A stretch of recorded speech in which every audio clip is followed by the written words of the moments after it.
Magandang umaga muli sa bawat isa and Happy New Year sa lahat na nandito at sa mga manonood at nanonood dyan sa ating online na service. No? Sabi po ng Hebrews 13 verse 8, Jesus Christ is the same yesterday, today, and forever. No? Sa spiritual realm, ang ating pong Panginoon ay hindi po nagbabago, pero sa temporal realm po ay ang ating pong mga buhay ay nagbabago. Kaya nga mayroon tayong calendar and this week ay nagbago po ang ating calendar from 2023 to 2024. Ang mga tao po ay temporal beings, sila po ay becoming, nagbabago po ang ating buhay, ngunit ang Panginoon po ay hindi siya nagbabago. Siya ay being, no? Tayo ay becoming at every second sa ating mga buhay, tayo po ay nagbabago. Ngunit ang Diyos po ay gumagamit ng iba't ibang tao sa kapanahunan. Mayroon po siyang ginamit ng mga tao upang ipakita ang kanyang kabutihan, ang kanyang plano sa atin. Kasi ang purpose po ng God ay maintindihan talaga natin kung sino siya. No? At gumamit siya ng mga tao, lalo na sa bansa ng Israel, na ginamit niya upang showcase sa buong mundo upang maintindihan natin ang Panginoon. Kasi ang Panginoon po ay spirit po siya. Hindi po natin siya maintindihan, kaya siya nagpapadala ng mga physical being or physical mga information na nakikita natin, nahawakan natin, o nafe-feel natin. No? Ang tayo pong church ay naniniwala na ang scripture po is the final, total, and the whole authority of our practice, doctrine, and faith. Ibig sabihin yan, we believe that the Bible is applicable from the Old Testament, from Genesis hanggang doon sa New Testament, yung Revelation. No? Hindi po tayo naniniwala na ang Bible po ay ang New Testament ay para lang yan sa mga tao noon at ngayon na nandito na tayo sa bagong century, ito na lang ang parte ng Bible na ating pinapaniwalaan. So, katulad ng aking sinabi kanina, ang Diyos po ay gumagamit ng mga tao at yung mga tao po ay namamatay at mapapalitan po sila. No? Ang Diyos ay gumagamit din po ng mga tao magmamanage ng kanyang mga tao. Katulad ng dumami na yung mga Israelites, umabot na sila ng about 1 million, ay ginamit niya si Moses to liberate his people from bondage sa Egypt upang ibigay na sa kanila ang freedom at papunta na sila sa Canaan, the promised land. No? At alam po natin, si Moses ay nag-aral ng 40 years doon sa wilderness. Siya po ay naging anak din ng Pharaoh. Nag-aral siya ng 40 years and the last 40 years sa kanyang buhay ay ginamit siya ng Panginoon para sa gawain ng Panginoon, particularly yung pag-liberate ng Egypt, ang pag-liberate ng mga Israelites from Egypt to the promised land. No? 40 years yan, ngunit dahil sa kasalanan, hindi siya nakarating doon sa promised land. At mayroon pong ginamit na ibang tao, si Joshua, at siya po ay yung binigyan ng responsibility na pumasok talaga doon sa pinaka-Canaan, pumasok na doon sa Jordan River, papunta na doon sa kanilang promised land, which is now the Israel, yung bayan ng Israel. At alam po natin na mayroon din pong mga tao na ginagamit. Kasi si Joshua po, katulad ni Moses, ay namamatay din. Hindi po sila permanent. So, ginamit din po yung mga judges, si Samuel. At si Samuel din po ay isang judge at isang propeta na ginamit ng Panginoon upang i-lead ang Israelites doon sa kanilang bayan. Ngunit mayroon din pong pagkakamali, katulad ng mga anak ni Samuel, hindi sila lumakad sa tamang daan. At nag-request yung mga elders ng Israelites na humingi ng king. No? At nabasa nga natin kanina sa 1 Samuel chapter 8 na humingi sila ng king. No? At binigyan sila ng king ng Panginoon. At yun ang nangyari from theocracy, nagiging meron silang tao na naglilid. Yun yung Kingdom of Israel. No? At alam po natin ang history ng bayan ng Israel na sila po ay nabihag. At the same time, for 400 years, hindi na sila kinakausap ng Panginoon. Wala ng propeta, wala ng angel na nagpapakita sa kanila. And after 400 years, dumating ang Messiah na si Jesus Christ. At doon po nagsisimula ang account ng New Testament, no? Kasi si Jesus Christ po siya po ay parang pinrophesy na Messiah na dadating sa Israelites, sa atin, and sa New Testament, yung Christian Bible ay doon na po yung account ni Jesus Christ. At alam po natin, si Jesus Christ ay namuhay lamang dito ng 33 years, no? 33 years. At mayroon siyang mission. Palagi po natin kinikwento kanyang mission na siya po ay nabuhay para sa atin, nabuhay siya sa ating righteousness, at namatay siya para sa ating makasalanan. Ngunit sa umagang po ito ay bibigyan natin ng diin yung transition period, no? Kasi after the death and ascension, the death, resurrection of Jesus Christ, siya po ay nagstay ng 40 days and then nag-ascend siya. So ang title po ng aking sermon sa umagang ito ay The Changing of the Guards or the Great Spiritual Battle.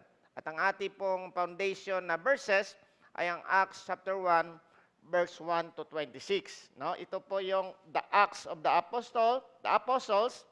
Marami din pong iba, the Acts of God, the Sermon of the Apostles, pero ang nakasulat dito, the Acts of the Apostles, ang gawa ng mga apostoles.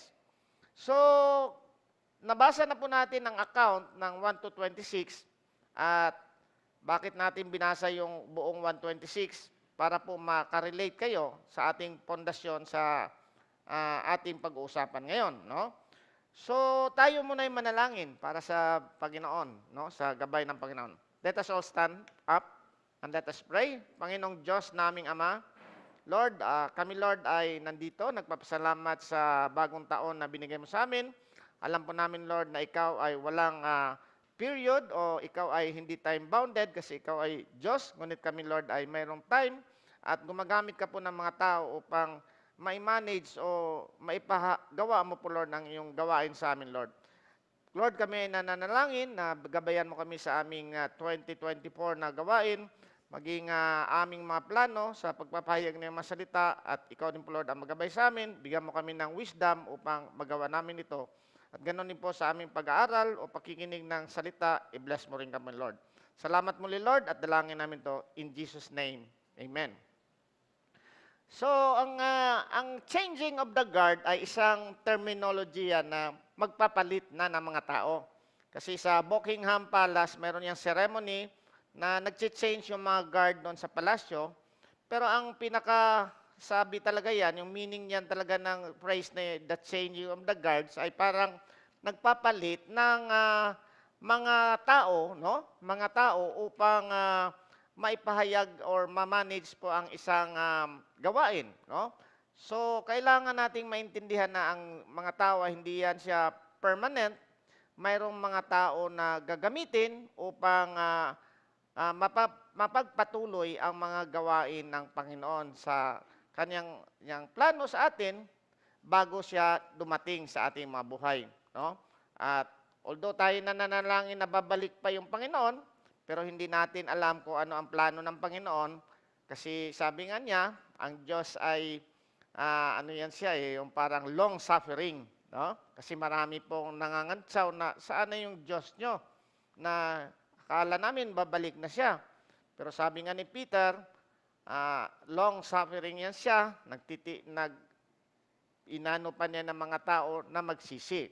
So tayo, Although nanalangin na tayo, Lord, bumalik ka na, pero hindi natin ma-anticipate yung gawain ng Panginoon. No?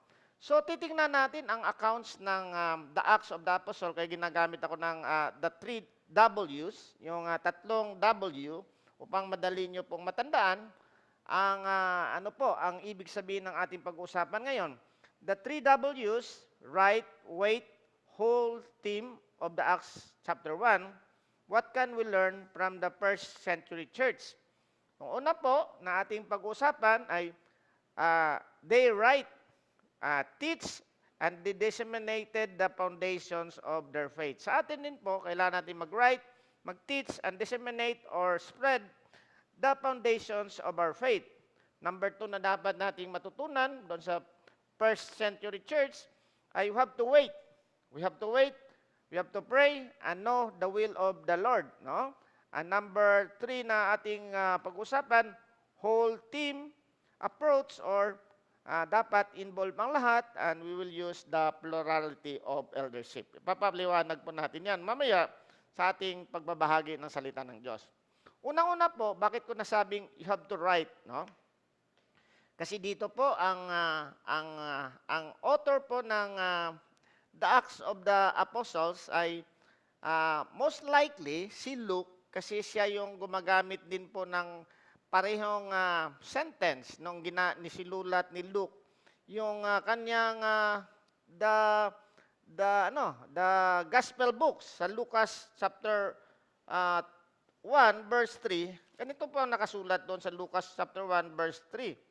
No, it seems good to me also, having had perfect understanding and all things from the very first, to write to you an orderly account, most excellent Theophilus, that you may know the certainty of those things in which you were instructed.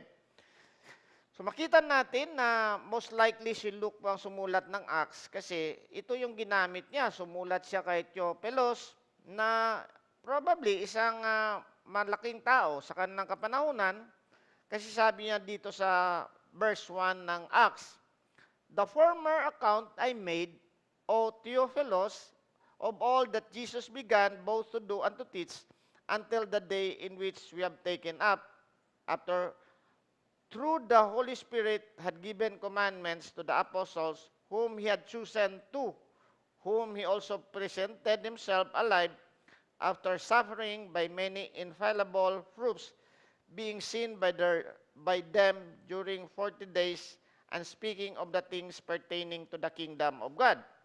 So, bakit ko po nasabing they have to document or they have to write yon? Kasi alam po natin na may purpose po ang God sa mga pagsusulat niya, at ginamit nga niya ang isang tao, si Lucas, isang doktor ito, at isang Gentile, na palaging kasama ni Paul ito sa kanyang missionary journey. No? At nagtataka tayo, bakit naisulat nito ang Acts? Kasi si Luke po ay isang kasama ni ni Paul yan, no? Sa kanyang missionary journey, at mahilig siyang sumulat. No? At nagpapasalamat tayo kay Luke na sinulat itong mga account na to, kasi kung hindi ito sinulat, hindi natin maintindihan kung paano ang transition between Jesus Christ at yung mga epistles. Kasi ang ating Bible po ay mayroon niyang 4 gospel books, no? 4 gospel books, Matthew, Mark, Luke, and John. Yun yung mga account about the life of Jesus Christ. And then, mayroon din po mga epistles, most likely mga epistles of Paul and other writings ng other mga prophets or mga apostles like Peter, John, mga epistles yan. Ibig sabihin, mga sulat yan. So, hindi natin maiintindihan kung anong nangyayari, anong nangyari after nag-ascend si Jesus Christ doon sa langit, at bakit lumabas itong mga sulat ni na Pablo, sulat ni na John, sulat ni na Peter, James, etc. Kasi wala tayong malalaman na history about the church. No? So dito po ay ah, sinulat ni Lucas ang mga importanteng bagay about the foundations of their faith. So makikita natin ang unang sinulat ni Luke ay about Jesus Christ, no? Kasi pinaka-importante yan si Jesus Christ. Sabi na of all that Jesus began both to do and teach. So sinulat nila ang mga anong ginawa ni Jesus Christ at ano ang kanyang tinuro until the day in which he was taken up. So, alam po natin na tinuro din niya na si Jesus Christ ay nag-ascend, no? At tinuro din niya na mayroong Holy Spirit. After he through the Holy Spirit had given commandments to the apostles whom he had chosen. So, very important ito kasi mayroong Holy Spirit, sinulat ni Lucas na may Holy Spirit, sinulat din ni Lucas kung anong sinabi niya sa mga apostles, at alam po natin na itong mga apostles na to ay hindi ito ordinary na tao. Chosen people ito, hindi ito basta-basta lang pumulot ng mga tao, chosen people ito, at dapat maintindihan natin na mayroong malalaking apostle. At there are 12 diyan siya. Si Judas ay namatay at mayroon pang isang pumalit, no? So, anong mga sinulat ni Lucas sa mga foundation nila? Jesus Christ, yung Holy Spirit, yung mga apostol na pinili, at tinulat din niya na his suffering. Suffering, yung parang naghihirap si Jesus Christ. Very important yan kasi alam po natin na ang mga Hudyo ay hindi sila naniniwala sa suffering Messiah. Ang kanilang pinaniniwalaan ay triumphant Messiah, katulad ng David-like na magli-liberate sa kanila sa kanilang pagkaalipin sa mga umaapi sa kanila. So they cannot understand or they cannot conceptualize na ang kanilang Messiah ay maghihirap muna bago ito ipakita ang kanyang glory. Kaya nga si Jesus Christ, after his resurrection, yung dumaan sila doon sa papunta doon sa isang bayan, no? At nag-Bible study pa siya na sabi na, di ba dapat ang Messiah ay mamatay at maghirap muna upang bago maipakita ang kanyang glory. So sinulat din yan ni Lucas na suffering, no? He has to whom he also presented himself alive after his suffering by many infallible proofs, being seen by them during the 40 days and speaking of the things pertaining to the kingdom of God. So, sinulat din ni Lucas na si Jesus Christ nag-resurrect.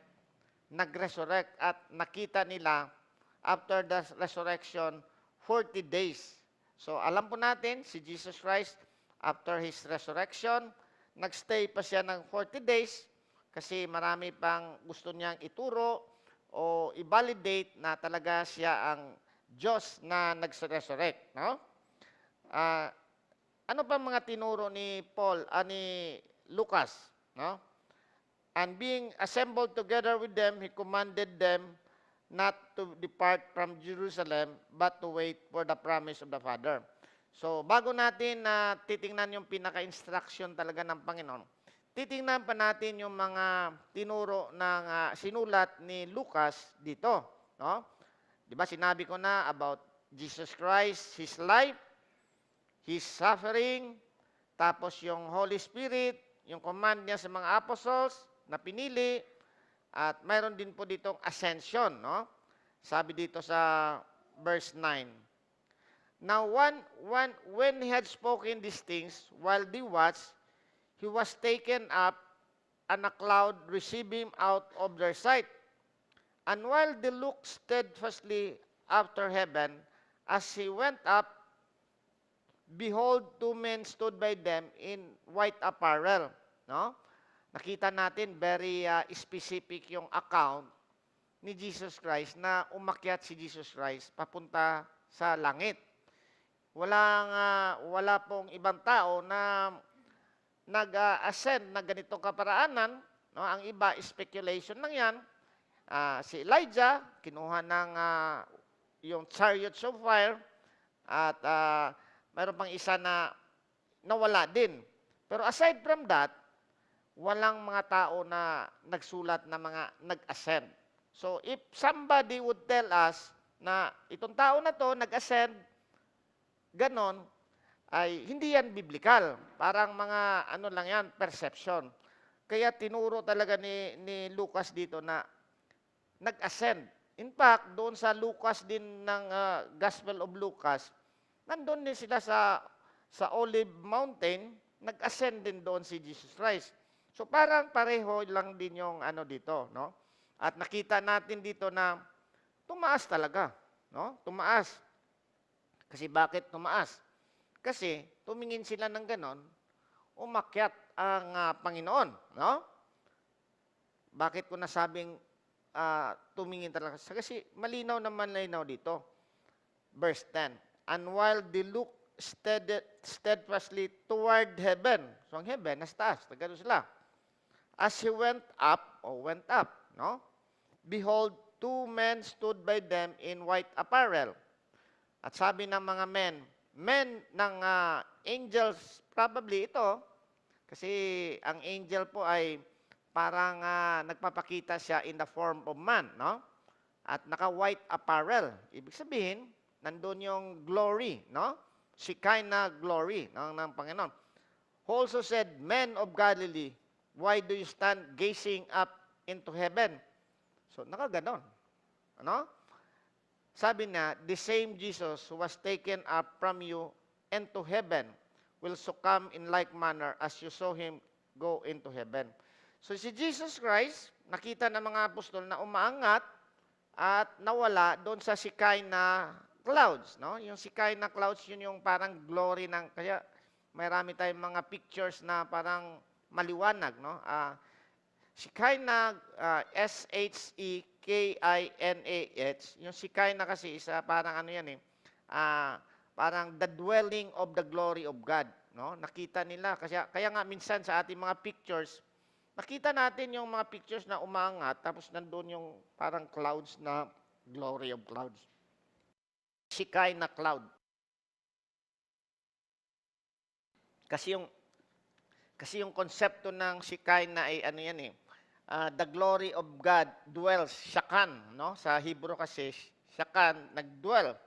Yung glory, una yan doon nung nagbabantay yung pillars of cloud and pillars of fire. Kasi alam po natin na hinahabol sina Moses na mga Egyptian soldiers at doon sa Ten Commandments nga nung malapit na silang maipit, di ba? Lumabas yung pillar of fire na hindi makapasok yung mga soldiers ng Parao. Pinoprotectionan sila ng parang pillar of fire, no? At nung naglalakbay sila sa wilderness, sila po ay nakakita ng pillar of fire and pillar of clouds sa morning. Paggabi, pillar of clouds. So nakita nila dito na umakyat talaga si Jesus Christ. So tinuro nila yung ascension of Jesus Christ. Tinuro din ang second coming of Jesus Christ. Bakit ko sinabing tinuro din? Kasi sinabi ng two men with white apparel, men of Galilee. Kasi sila ay taga-Galilea yung mga apostol na yan. Why do you stand gazing up into heaven? The same Jesus who was taken up from you into heaven will so come in like manner as you saw him go into heaven. So, alam po natin na sa pagbalik ni Jesus Christ, babalik din siya doon sa Olive Mountain, sa Olivet, doon sa Mount of Olives, at doon siya magkakaroon ng Armageddon doon. Ganon ang pagbabalik niya. So, ang foundation ng sinulat ni ni Luke ay very important yan. Yung we have write, we have to teach, and we have to disseminate yung ating pananampalataya. No? So dito po, pangalawang matutunan natin, no? Pangalawang matutunan natin ay we have to wait. We have to wait, no? Dito sa verse 4, sabi dito, and being assembled together with them, he commanded them not to depart from Jerusalem. Sabi ng very specific si Jesus Christ, kasi baka umuwi na itong mga disipulo sa Galilea. Mag-fishing na lang tayo, di ba? So, after 40 days, sinabi ni Jesus Christ, huwag kayong umalis dyan sa Jerusalem. Diyan ko kayo, diyan babalik ang Holy Spirit sa inyo. No? Kasi alam po natin sa chapter 14 ng John at saka chapter 16, ipapadala ng God the Father yung Holy Spirit. No? Kasi si Jesus Christ po ay tapos na sa kanyang mission dito sa earth. No? Mayroon pa siyang doon sa heaven, pero tapos na ang kanyang mission dito at sabi niya, mas mabuti na aalis ako kasi kung aalis ako, dadating yung helper, yung Holy Spirit. Sabi nga ng iba, dapat nandito si Jesus Christ. Sabi naman ng ibang theologians, dapat wala si Jesus Christ kasi paano maaabot ng ni Jesus Christ ang ibang mga bansa kung nandun lang siya sa Israel. No? Napakahirap. Magbabiyahe pa tayo papuntang Israel. Ginawa ni Jesus Christ, umalis siya at yung banal na espiritu na yun ang magpapaliwanag sa atin. Siya yung mag-apply sa ating mga puso kasi tapos na yung kaniyang trabaho dito. So, very specific, no? Sabi niya, you have to wait for the promise of the Father, which He said, you have heard from me. No? We have heard from me. No? For John truly baptized with water, but you shall be baptized with the Holy Spirit not many days from now. So alam po natin na si John po ay nagbaptize ng water, kasi yung water for repentance yan i-ready ni John the Baptist ang mga Israelites para sa kingdom of God. But the Holy Spirit will come and we will be baptized with the Holy Spirit. So, hindi muna natin pag-isipan kung ano ba yung baptism na yan? Dalawang baptism ba yan o isang baptism yan? Ang ibig sabihin nito, when you receive Jesus Christ as your Lord and Savior, you're already baptized with the Holy Spirit. Kasi kinalooban ka na ng Holy Spirit Pero hindi muna natin ibibigyan ng diin yan kasi overview lang muna ito, no? Pero dadating ang Holy Spirit at yun ang magbibigay sa inyo ng kapangyarihan, no? Yun ang magbibigay ng power kasi kailangan natin ng power ng Holy Spirit in order to do this mission na ipinapagawa sa atin, which is katulad ng mga apostol, to spread the gospel. Pero ito yung parang pattern na ginawa ni Jesus Christ. Therefore, when they had come together, they asked him, saying, Lord, will you at this time restore the kingdom to Israel? So, minsan mayroong mga facts or mga bagay na sa ating pag-iisip, hindi pa natin masyadong maintindihan. And they asked this to Jesus Christ. Kasi ang sabi na, Lord, i-restore mo na ba yung kingdom of the Israel? Ang sabi ni Jesus Christ, it is not for you to know times or season which the Father has put in His own authority. But you shall receive power when the Holy Spirit has come upon you, and you shall be witness to me in Jerusalem, in all Judea and Samaria, and to the end of the earth. So, very specific si Jesus Christ dito sa kanyang pinapagawa sa mga apostol. Kasi ang apostol, hindi pa nila alam. Akala nila hanggang, sila, Jerusalem lang kanilang jurisdiction. Hindi po ang jurisdiction na binibigay ng na ni Jesus Christ to the apostle ay unang-una sa Jerusalem. The small town sa Israel na nandoon yung kanilang templo, no? Jerusalem. And all in Judea, the province of Jerusalem, kasama yung Samaria, yung next province, Judea, Samaria, and then Galilea, and to the end of the earth. So ang mission ng mga apostoles ay ano to, international, hindi lang local ito, hindi lang ito pang-Israel, pang-Israel. So alam po natin na marami din pong ginawa ang mga alagad ni Jesus Christ upang spread ang mga gospel sa iba't ibang lugar at according nga sa history, sila ay persecute at karamihan sa kanila ay namatay ng karumal-dumal na kamatayan except kay John na ginamit ng Panginoon doon sa island of Patmos at siya ay namatay ng old age but according to history din, si John din ay pinersecute at marami din naranasan si John na pag-uusig. No? So ang point ko dito sa point number 2, the apostles waited, they pray, and they seek the will of God sa kanilang mga buhay. Kasi ito si James at saka si Andrew at saka si John at saka si James ay minsan ang kanilang pananaw ay local lang eh, no? Kasi nakita niyo ba yung account nila na, Lord, pag nanalo na tayo dito, ilagay mo ako kasi si James at saka si John, kapatid yan eh, no? Magkapatid at yung gusto nilang nasa kanan ng katabi ni Jesus Christ. Sabi ni Jesus Christ, hindi para sa inyo 'yan kasi hindi nyo kaya yung paghirap. Akala nila yung glory ay parang temporal glory, no? Temporal glory na maghahari na kami sa Israel. Jesus Christ, ako yung assistant mo, ako yung pinaka-assistant mo. Nag-aagawan na sila, no? Nag-aagawan na sila. Ganon din minsan ang mga Kristiyano, nag-aagawan din, no?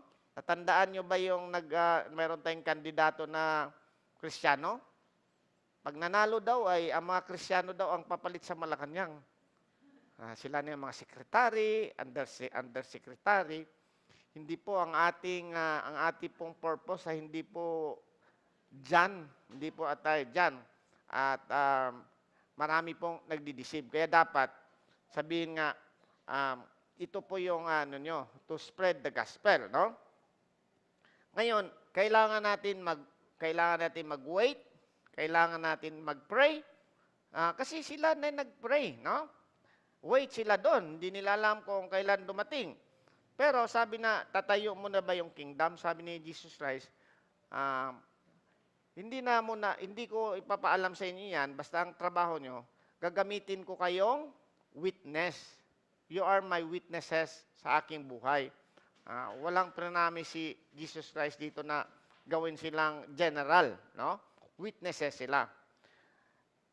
They are praying, then they returned to Jerusalem from the mount called Olivet, which near Jerusalem, a Sabbath day's journey. Malapit lang ito kasi pag Sabbath, mabagal silang maglakad eh.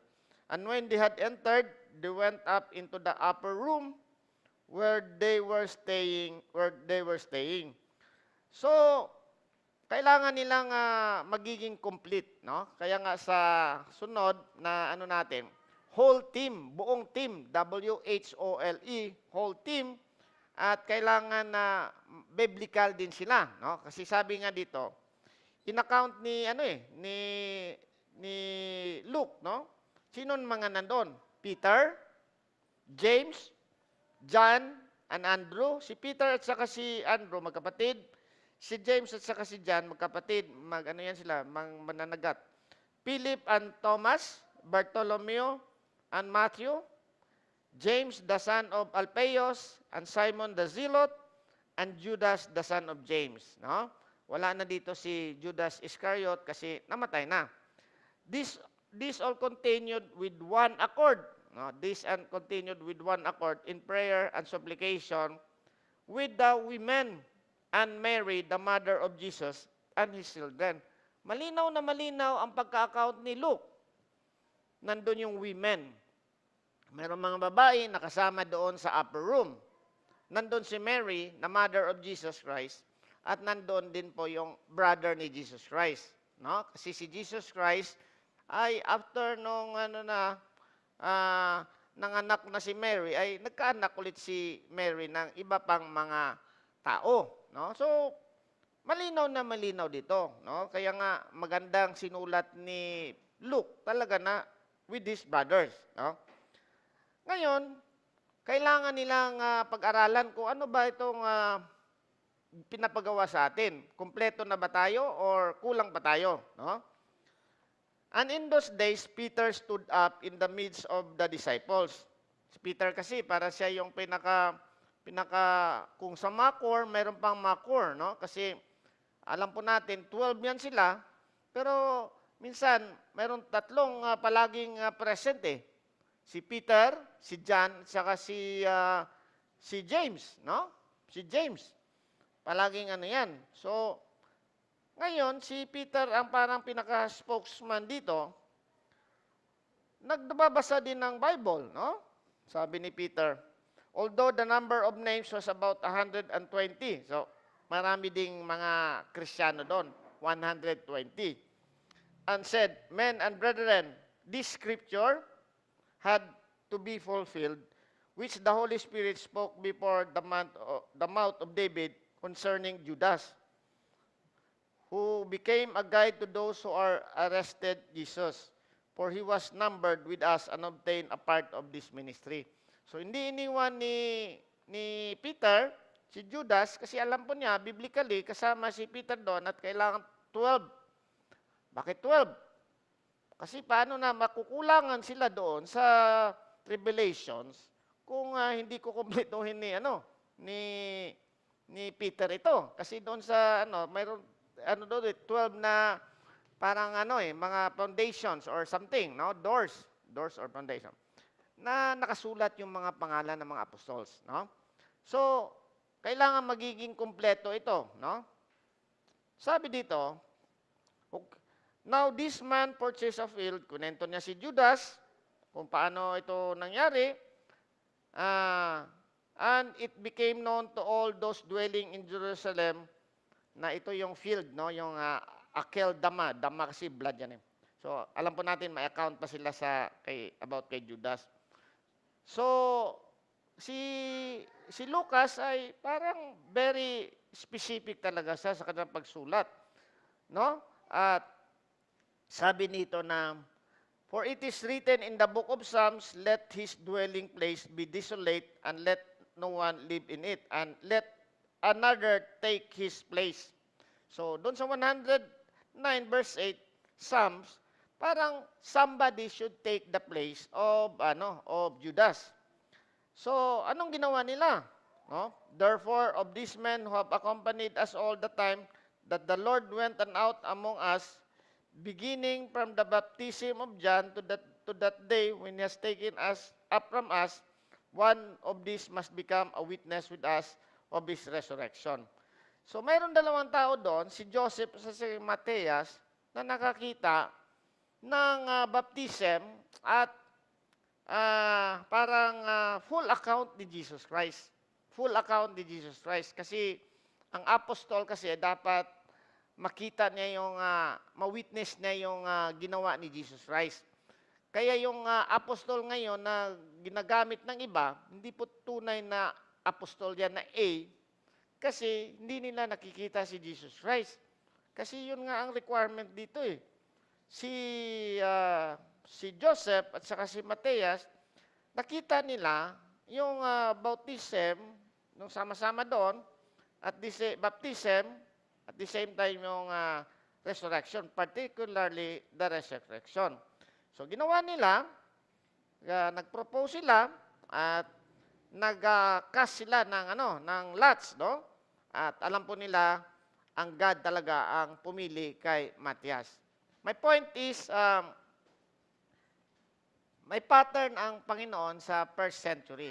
Unang-una, sinulat nila. Sinulat ni Lucas. Bakit sinulat ni Lucas? For our benefits.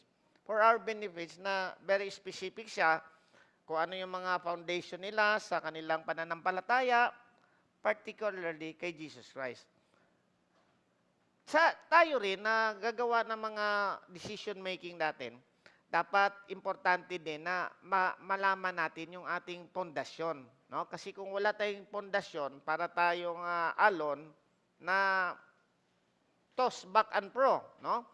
Kaya nga binibigyan ng apostol, ng prophet, ng evangelist, ng pastors, at saka teachers para magkakaroon tayo ng isang pananampalataya at pagkakilala natin sa Panginoon. That is in Ephesians 4:11. Ang objective ng Ephesians 4:11 para magkakapareho ang ating pananampalataya. Very important yan mga kapatid. Paulit-ulit nating tinuturo yung ating pananampalataya kasi ayaw ko na parang iba-iba yung pananampalataya natin. Baka matanong tayo, o ano bang pananampalataya yon? Katulad din nung sa iyo. Ano yung pananampalataya mo? Katulad din nung sa iyo. Nagpasahan na tayo, walang nakakaalam ng pananampalataya natin. Pag tinanong tayo, kasi ang sabi ng 4:11, para magkaisa kayo ng, basahin na lang natin sa 4:11 ng Ephesians para malinaw yung ating dito. Sabi sa Philippians 4:11, sana ba yun? And he himself gave some to be apostles, some prophets, some evangelists, and some pastors and teachers for the equipping of the saints. Tayo yung saints for the work of ministry. Kasi ito yung ating objective ministry, katulad ng mga apostles. For the edifying of the body of Christ. Magkakapareho tayo till we all come to the unity of faith. Pareho ang ating pananampalataya and the knowledge of the Son of God, to a perfect man, to the measures of the stature of the fullness of Christ. Para hindi raw tayo matos back and pro with every wind of doctrine by the trickery of man, no? And cunning craftiness of deceitful plotting, but speaking the truth in love. So, kumpleto din tong Ephesians. Ibig sabihin, si Peter, at saka gumamit siya na, hindi lang nagmamayabang si Peter. Ako ang leader dito. No? Although nandoon yung niya, ginamit siya, pero alam po natin sa Acts, si Peter ay hanggang Acts 8, medyo 10, no? Nawala na siya at pumalit sa kanya si Paul. Pero ang point dito, the apostle, although hindi masyadong minimension, pare-pareho sila ng ranggo. Pare-pareho sila ng ranggo in terms of pag-disseminate, pag-spread ng gospel. Kasi kung sabihin na lang ni Peter, pabayaan na natin yan, 11 na lang tayo. Anyway, pareho lang naman yun, di ba? Kinompleto ni Peter yan, no? So, una-una, muna doon sa faith, kailangan natin grounded tayo sa ating faith. Pareho ang ating pananampalataya, pareho ating pagkakilala kay Jesus Christ, kaya tayo, nagsusulat tayo doon sa ating statement of faith. Guide lang yan siya. Guide lang yan siya, pero ang scriptures pa rin ang nasusunod. Ulitin ko po, guide lang yan siya, pero ang scripture pa rin ang nasusunod, kasi tayo nga ay total, and total, ibig sabihin ng total, lahat ng aspeto ng scriptures ay babasahin natin. Hindi lang yung isang portion lang. Pangalawa, we have to wait for the Lord kung ano talagang pinapagawa sa ating mga buhay. Hindi tayo magmamadali. Kung talagang stay lang, stay lang tayo. Kung hanggang doon, mag-wait tayo, we have to pray and ask for will talaga ng Panginoon, ano yung ating gagawin. No? Pangatlo, we have to complete the team. Kailangan natin maintindihan ano ba yung leadership natin. Ano ba yung plurality of elders. Kasi very important yan kasi mahirap po pag nagkamali yung isang leader. Isa lang, no? Although mayroong lead pastors talaga, pero dapat hindi siya exempted sa check and balance, no? Check and balance, no? Kaya nga minsan si Peter napakayabang, no? Pero sabi ni Jesus Christ, mamaya pa lang Peter, ano mo ako, itatakwil mo ako, no? At sabi ng God, yuyugyugin ka ni Satanas, no? Pero hindi kita pababayaan, Peter.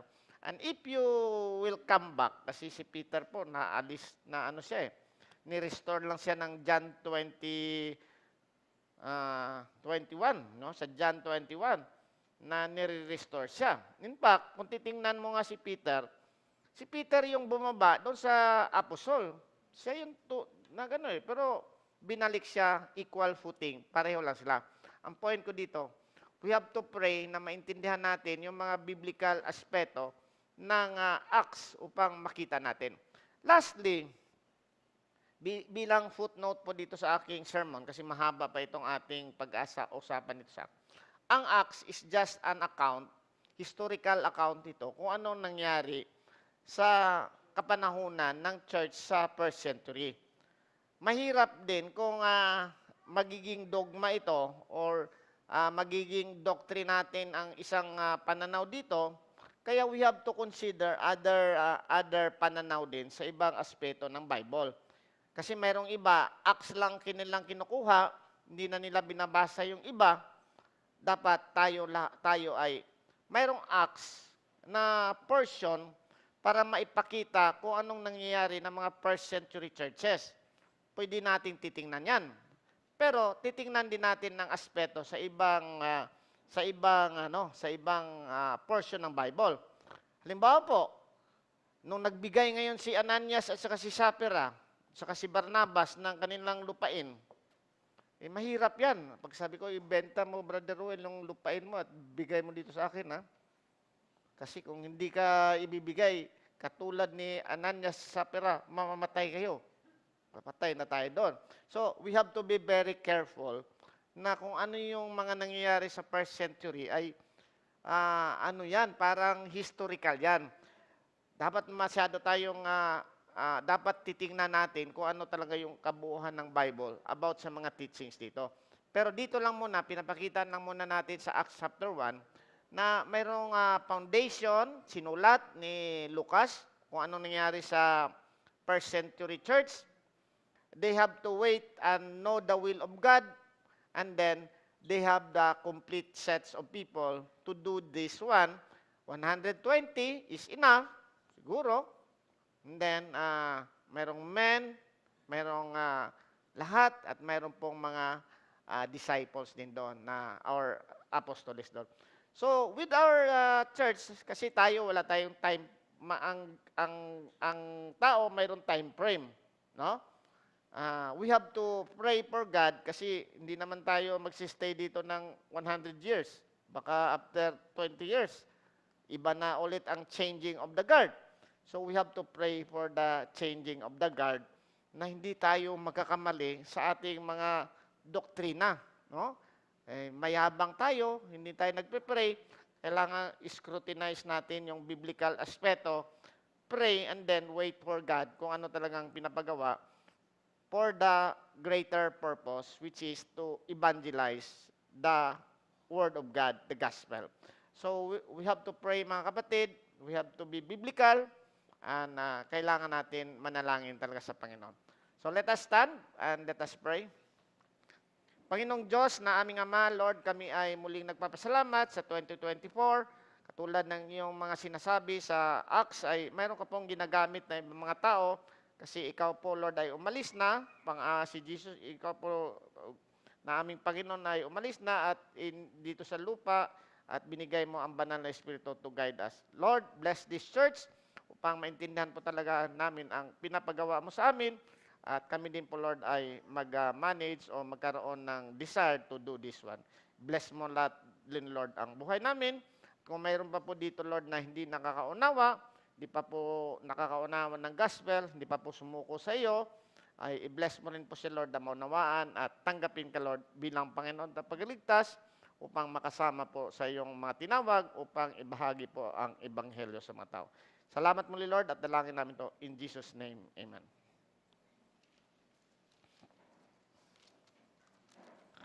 Tayo po ay dadako na sa ating